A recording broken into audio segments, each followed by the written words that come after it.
Hi friends, మనకి ఎప్పుడెప్పుడు అని మనం ఎదురు చూస్తున్న సలార్ ఎట్టకేళ్ళకి మనకి థియేటర్లో వచ్చేసింది అనమాట.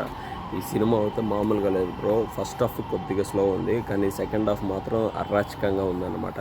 సలార్ ఒక కొత్త రికార్డు సృష్టిస్తుందనే చెప్పొచ్చు అనమాట. ఒక ఆడియో ఫంక్షన్, ఆడియో ఈవెంట్ లేకుండా ఈ సినిమాని డైరెక్టర్గా థియేటర్లో వదిలినప్పుడే ఇంతలా పేలుతూ ఉందంటే ఇంకా మనము ముందు ముందు ఎన్ని రికార్డులు బ్రేక్ చేస్తుందో సలార్ సినిమాని చూడొచ్చు అనమాట. ఎస్పెషల్గా చెప్పాల్సింది ఏంటంటే ప్రభాస్ ఫ్యాన్స్ అయితే ఫుల్ ఖుషీలో ఫుల్ హ్యాపీగా ఉన్నారనమాట. అంటే ప్రభాస్ గారికి బాహుబలి 2 తర్వాత ఆ రేంజ్ హిట్ దొరకలేదనమాట. ఈ సినిమాతోటి ప్రభాస్ గారు ఫ్యాన్స్ని ఫుల్ ఖుషి చేశారని చెప్పొచ్చు. అలాగే మనకి ప్రభాస్ గారు కానీ కొద్దిగా రిలీఫ్ అయ్యారని చెప్పొచ్చు అనమాట. ఏంటంటే బాహుబలి 2 తర్వాత ఆయన మీద ఎక్స్పెక్టేషన్ ఓవర్గా పెరిగిపోయేసింది. పాన్ ఇండియా స్టార్ లెవెల్లో ఎదిగిపోయాడు అనమాట. ఆ అంచనాలని 3 సినిమాలు రీచ్ కాలేదు, కానీ ఆ అంచనాలన్నింటినీ తారుమారు చేసింది సలార్. సలార్ అయితే ఊచకోత అరాచకం.